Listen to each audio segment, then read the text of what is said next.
Okay, so here we are with our fifth example of integrals by u substitution.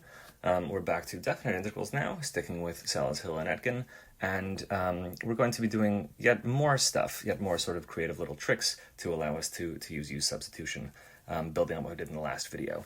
So the integral that we're looking at is the integral from 0 to root 3 of x to the 5 times square root of x squared plus 1 dx.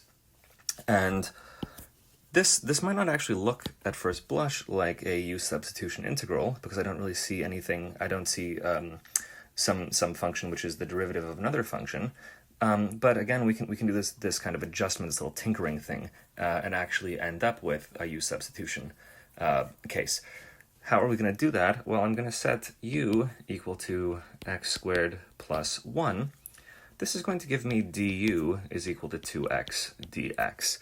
And the key to this, although I don't see a 2x in here anywhere, I do have an x5.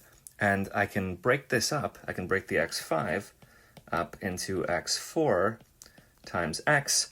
And now I've matched the x, and I can just divide by 1 over 2 and multiply by 1 over 2 to match the du here.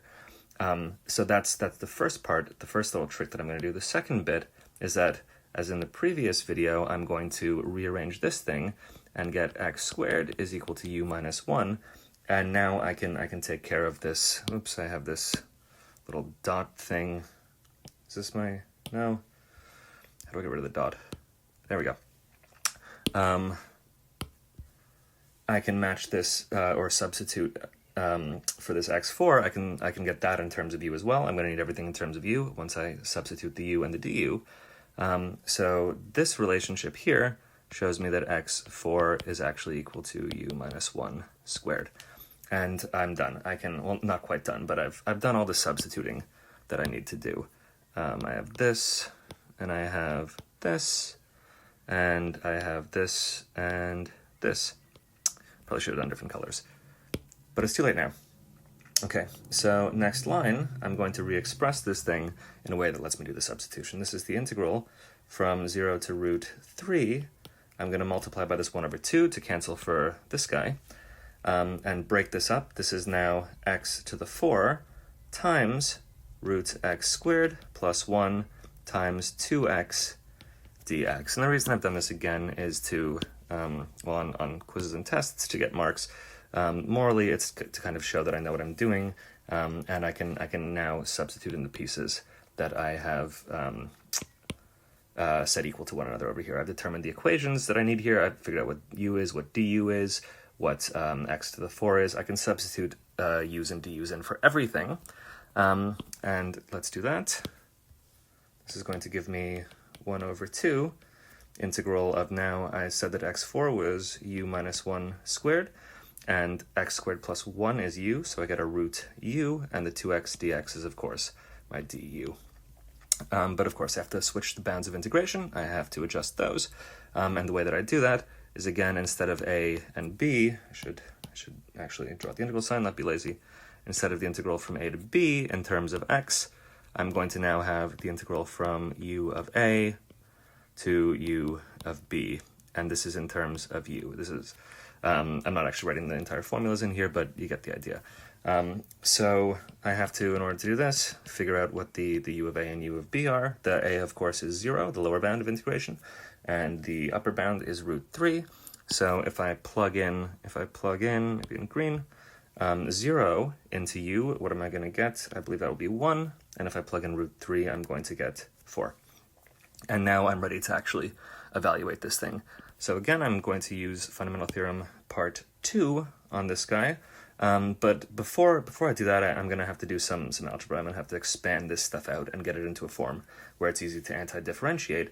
And the way I'll do that is just FOIL this u minus 1 squared and convert the root u into a exponential form and just multiply it in. And then I'm going to get a sum of powers of u, which individually I can anti-differentiate using working backwards from the power rule, and just apply fundamental theorem part 2. So what does this give me? This gives me 1 over 2 integral from 1 to 4 Now, u squared minus 2u plus 1 times u to the 1 over 2 du. I'm kind of running out of space here, so I'm probably going to leave the final computation to you guys as an exercise, which is a good idea anyway. But I can distribute this in and get 1 over 2 integral from 1 to 4 of, I believe this will be u to the 5 over 2 minus 2u to the 3 over 2 plus, did I write 2 to the 3 over 2? What is going on in my mind?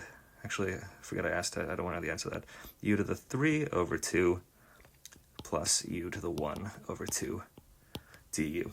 And we can anti-differentiate and evaluate at the boundaries and subtract. This is it for the examples that were actually presented and worked out in the textbook in the chapter. And I used these ones because I trust Salas, Hill, and Etkin so much that I figured this is a good selection to actually show you guys if they wanted you to know these examples and these techniques.